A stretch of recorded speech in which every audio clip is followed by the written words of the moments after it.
Menga eshitilsa ovozing, astagina izlayman seni. Dilga hashboy yoqadi nozing, shuning uchun sevaman seni. Erkaliging yo'q sho'xligingni, hamma qizdan ortiqligingni. Xudoga shukr sen borliging, shuning uchun sevaman seni. Aql shu seni yo'qotgim kelmas, boshqasi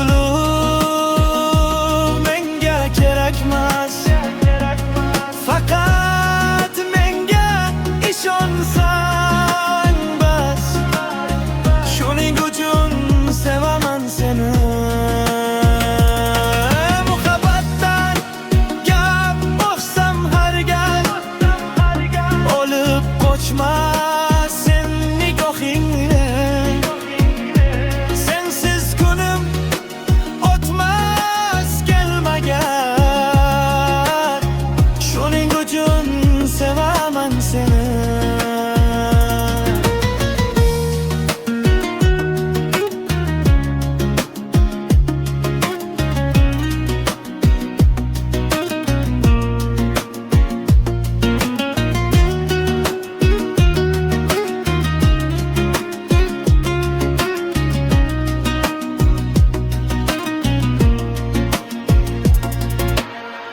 Hayotimda borliging uchun shakarisan achchiq choyimni. Ozdirding sen aqlimni butkul, shuning uchun sevaman seni. Arazlaring yoqmaydi biroz, balkim niyating aytmoq boringni. Jahlimni chiqarasan-da ozmoz, shuning uchun sevaman seni. Qiynayverma qochib sen mendan, qancha qochma qolmayin sendan. Izhorimni she'rga yozdim yurakdan, shuning uchun sevaman seni.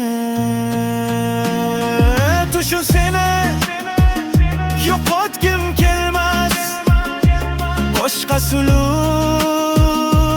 menga kerakmas. Faqat menga ishonsang bas, shuning uchun sevaman seni. Muhabbatdan gap o'tsam har gal, olib qochma sen nigohingni. Sensiz kunim o'tmas kelmagan, shuning uchun sevaman seni. Shuning uchun sevaman seni.